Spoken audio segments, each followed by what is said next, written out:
வணக்கம். இது தமிழும் சீதாவும். இன்றைக்கி நம்ம பார்க்க போகிறது 12th தமிழில் இயல் 1 தண்ணீர் இல்லாத தமிழ். இதன் ஆசிரியர் தண்டி.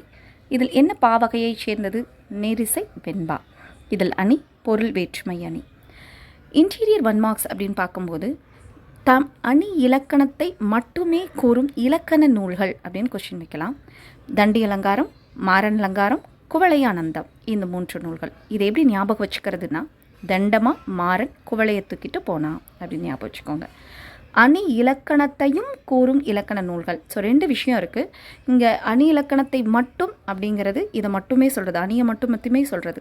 அணி இலக்கணத்தையும் சொல்கிற நூட்கள் அப்படின்னு வகையில் தொல்காப்பியம், வீரசோழியம், இலக்கண விளக்கம், தொன்னூல் இலக்கம், முத்துவீரியம். ஸோ ஆப்ஷனில் இது ஏதாவது கொண்டு போய் அங்கே வைக்கலாம். ஸோ அப்போ நம்ம அந்த தண்டமாக மாறன் குவளை அப்படிங்கிறத ஞாபகம் வச்சுக்கிட்டோம் அப்படின்னா இந்த ஆப்ஷனில் ஏதாவது ஒன்று வைக்கும்போது நம்ம அழகாக டெலீட் பண்ணலாம். இது எந்த நூலை தழுவி எழுதப்பட்டது அப்படின்னா, காவிய தர்ஷம் அப்படிங்கிற ஒரு வடமொழி நூலை தழுவி எழுதப்பட்டது. இலக்கண உரையாசிரியர்களால் மேற்கோளாக எடுத்தாழப்பட்ட நூல் அப்படின்னு பார்த்தீங்கன்னா இந்த தண்டி அலங்காரம். இதுவும் 1 மார்க்ஸில் வரலாம். எந்த நூற்றாண்டை சேர்ந்தது? 12ஆம் நூற்றாண்டை சேர்ந்தது. இதில் பாடல் வரிகளில் கொஷின் இன்டீரியர் 1 மார்க்ஸ் அப்படின்னு பார்க்கும் பொழுது, வானம் அழந்தது அனைத்தையும் அளக்கும் வலிமை மிக்கது எது அப்படின்னு கொஷினில் தமிழ்மொழி. நிகரற்ற ஆற்றல் கொண்ட கதிரனுக்கு ஒப்ப இருப்பது தமிழ்மொழி.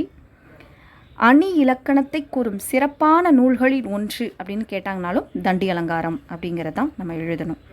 ஸோ ஆசிரியர் பெயர் தண்டி, நூற்றாண்டு 12. இதில் ஞாழம் அப்படின்றது உலகம், ஆழி என்பது சக்கரம். இந்த மற்ற இலக்கண குறிப்புகளும் இதில் இருக்க 1 மார்க்ஸில் வரலாம். சரி, நன்றி.